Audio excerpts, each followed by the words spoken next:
8 de la mañana, 15 minutos. Felipe, ¿convencido de la calidad de la película? Pues, Néstor, hay que esperar a ver con qué salen, ¿no?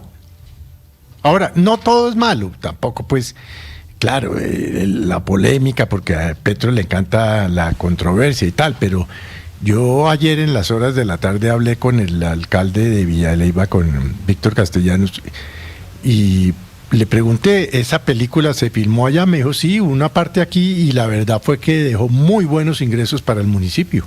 Sí, Felipe, ese es uno de los argumentos Entonces, del gobierno, pues, que genera empleos, 1000 y pico de empleos. Claro que es cierto, la industria del entretenimiento y el cine hace parte de ese segmento, pues que obviamente genera economía, genera recursos. Lo que pasa es que decretan emergencia económica, no hay plata para la salud, no hay plata para no sé qué, y se gastan $2 millones, pues eso es inexplicable, Néstor. Pero Néstor, yo creo que otra vez, porque hay que concentrar la conversación. Me parece que además la entrevista que acabamos de tener es pues bastante ilustrativa, pero nuestro entrevistado claramente no sabía y no tiene por qué saber cuál fue el proceso previo que se surtió para que se seleccionara la productora que está haciendo la producción y para que se seleccionara el proyecto fílmico. No hubo proceso, Héctor.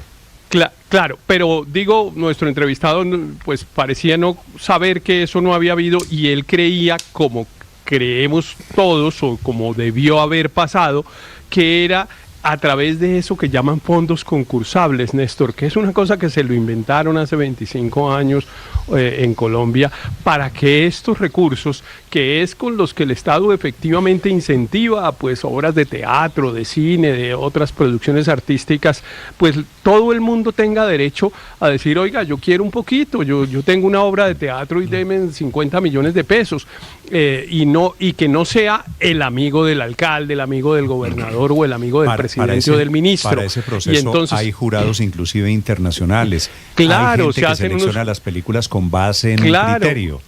Claro, y en este caso eso no lo hubo. Y en mi opinión, eso hace desgraciadamente que este haya sido un proceso ilegal, porque el Estado no tiene la posibilidad de escoger a dedo de la manera como efectivamente Pero mire cómo le dieron la vuelta. Eso primero, y déjeme hacer otra segunda pregunta. Le dieron la vuelta porque no lo hicieron a través del Ministerio de Cultura. Pero, ¿qué es eso que usted está diciendo?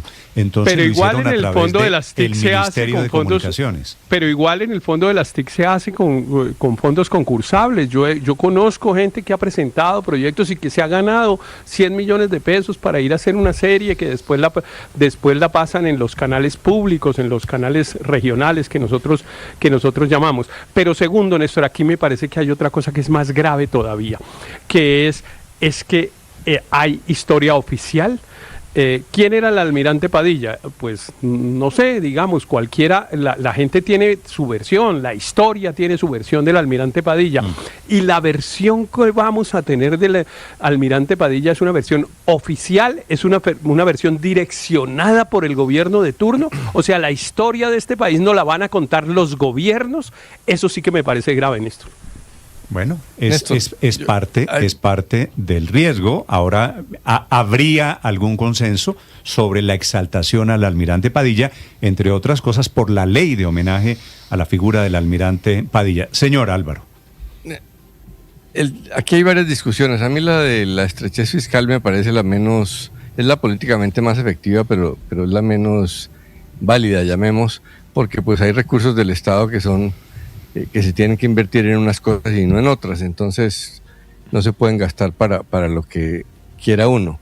Pero el punto sí es lo que estaba planteando más o menos Héctor, cómo se invierten los recursos para el cine con respeto por una parte. Y por la otra, la discusión ya es así muy política, de si un gobierno tiene derecho a enfocar hacia un tema de la historia, hacia un tema político, llamémosle, recursos. Pues yo creo que el Ministerio de Cultura lo hace todo el tiempo y hay unos criterios que le dan participación igual a muchos actores de la cultura, pero los gobiernos siempre tienden a indicarle con el dedo hacia dónde. En el caso de Padilla, yo creo que la mayoría estamos de acuerdo en que allí hay una deuda histórica con ese cuento y que además cinematográfica e históricamente es muy interesante de contar. Tiene todos los elementos para que sea interesante y de pronto hay una justificación histórica, pero se debe hacer dentro de los límites que hay para gastar la plata del cine. Ahora y por la otra puede el gobierno decir, no, yo considero que para mi proyecto político, para el país, dentro de las políticas culturales, cabe que el Estado se vuelva empresario en esto. Y la tercera pregunta es, ¿y qué tal que produzca plata y se devuelva todo lo invertido? Claro, ese es el punto. Pero imagínese usted el Estado haciendo películas a su capricho y a su antojo, que es, entre otras cosas, lo que está quedando aquí planteado. Sí, 8 de la mañana, 21 minutos. Para los oyentes que están escribiendo, muchas gracias por participar en este debate. La última, rápidamente, Aurelio. Sí, hay un punto, Néstor, fuera del que ya notamos de las quejas que hay del sindicato de la industria audiovisual por el trato laboral dentro de la filmación, sino una cosa que dijo Lucho Velasco que me dejó sonando.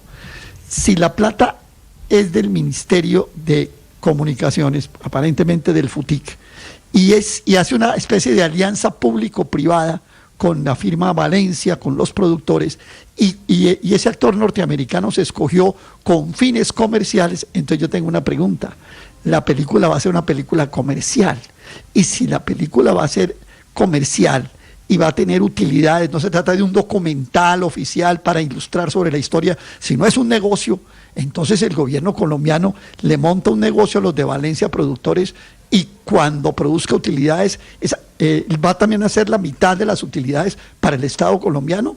Me queda una inquietud grande frente a este tema, que algo mencionó aquí Álvaro, de que es un negocio, y si es un negocio, entonces el gobierno ¿cómo va?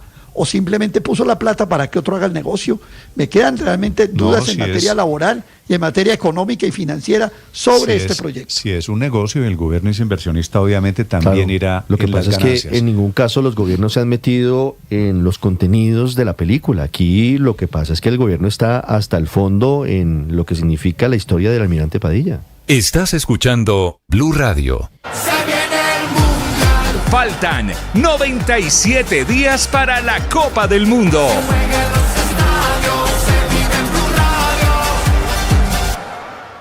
Estoy invitando a todos nuestros oyentes para que, después de haber votado y participar en la democracia colombiana, se conecten a partir de las 4 de la tarde con Blue Radio.